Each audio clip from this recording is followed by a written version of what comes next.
I had some people in the comments ask for me to do a back test of VT and VTI. So in today's video, we're going to be doing an ETF battle comparing VOO, VTI, and VT, which is the S&P 500, the total US stock market index, and then VT is the total world index. So let's get right in, starting with the Vanguard S&P 500 ETF, or VOO, currently trading at $366.86. On the 1 year, it's down 8.16%. Then, of course, it's just on the lower bound of the 52-week range. We've got that 0.03% expense ratio. And then if we head over to dividends, you can see we have that 1.62% yield, $5.95 for the payout, a decent 5-year growth rate at 6.37%, and then it says 2 years of growth. Now, if we go over to the fact sheet, you can see that the VOO seeks to track the performance of the S&P 500 index. It's large cap equity. It employs a passively managed full replication strategy, and the fund remains fully invested, and there's low expenses to minimize net tracking error.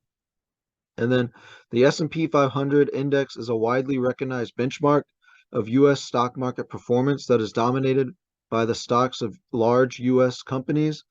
The index includes 500 leading companies and leading industries of the U.S. economy. And then let's go right over here to the right at the ETF attributes. We have 506 stocks in VOO. And then looking at their top 10 holdings, we have Apple, Microsoft, Alphabet, Amazon, Berkshire Hathaway, United Health Group, Johnson & Johnson, ExxonMobil, JP Morgan, Chase & Co., and NVIDIA.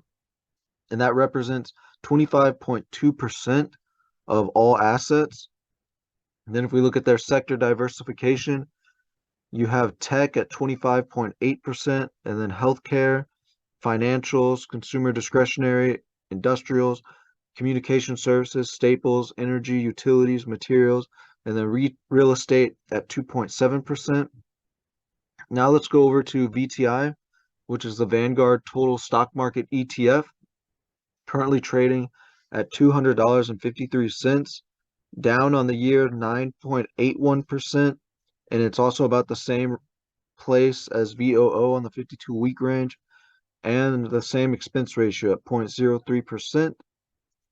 Then if we go to their dividends, they have a slightly lower yield at 1.58%, an annual payout of $3.18, and a 5-year growth rate of 6.32%. And they've been growing their dividend for 2 years. So it's about the same dividend yield, about the same 5-year growth rate.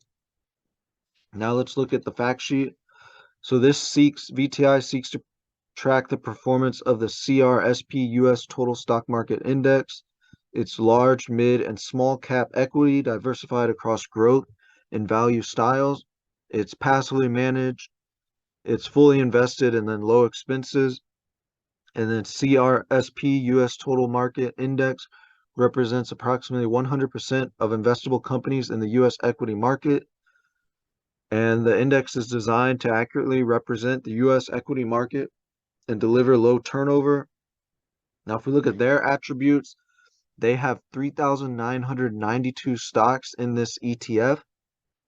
And the top 10 holdings are going to be Apple, Microsoft, Alphabet, Amazon, Berkshire Hathaway, United Health Group, Johnson & Johnson, ExxonMobil, JP Morgan, Chase & Co., and then Procter & Gamble. So pretty similar to the S&P 500, except these top 10 represent 21.4% of the ETF. Then you have technology at the top with 23.4%, and then it pretty much goes similar down the line with healthcare, industrials, discretionary, financial, staples, energy, utilities, real estate, telecom, and then basic materials at 2.2%. Now let's look at VT, which is the Vanguard Total World Stock ETF, and that's trading at $91.84, down 8.41% on the year, and it looks like it's in the middle of the 52-week range. and it has over twice the expense ratio as the other two at 0.07%. However, that's still a really small expense ratio. Now let's look at the dividends. They have the highest yield at 2.06%, an annual payout of $1.90, but then a really low growth rate at 3.92%. Then it says 0 years of dividend growth. Now let's look at the fact sheet for VT. It seeks to track the performance of the FTSE Global All Cap Index, passively managed, fully invested. It gives broad exposure across developed and emerging equity markets around the world, including the United States, and it has low expenses. So a little bit more about this. The FTSE Global All Cap Index measures the market performance of large, mid, and small cap stocks of companies located around the world. It includes approximately 8,000 holdings in over 47 countries, including both developed and emerging markets, and it covers more than 98% of the global investable market capitalization. So on the ETF attributes, shows total stocks at 9,473. Then if we scroll down, their top 10 largest holdings are going to be pretty similar to VTI and VOO, with Apple, Microsoft, Alphabet, Amazon, Berkshire Hathaway, United Health Group, Johnson & Johnson, ExxonMobil, JP Morgan Chase, and then Procter & Gamble, but this is only 13%. Then we also have the 10 largest market allocations as a percent of common stock. So you have the United States at 59%, and then it goes to Japan, United Kingdom, China, Canada, France, Switzerland, Australia, Germany, and India at 1.8%. Then we have the sector diversification, which is technology at 18.8%, and then financials, industrials, discretionary, healthcare, consumer staples, energy, basic materials, real estate, utilities, and telecom at 2.7%. Now let's go to the back test, which is what we've all been waiting for. So I have $1 million invested. We're going to be reinvesting the dividends and displaying income.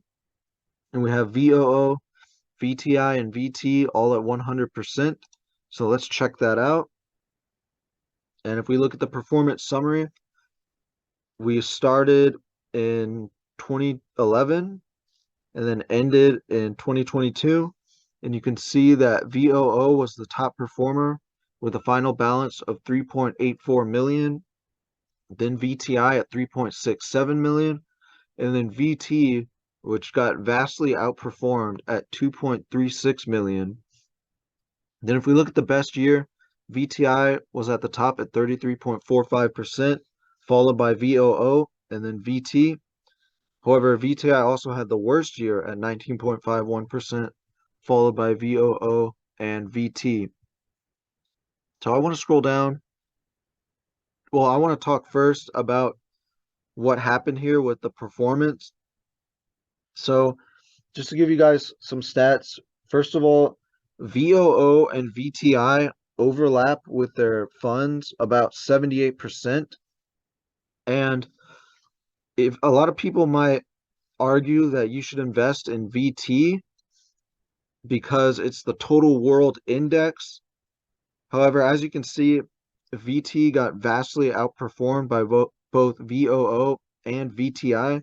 And the reason I believe that happened is because with VT, like we saw in the fact sheet, you're owning over 9,000 shares, which I would say the majority of those shares are most likely going to be really small cap companies in really small countries. All right.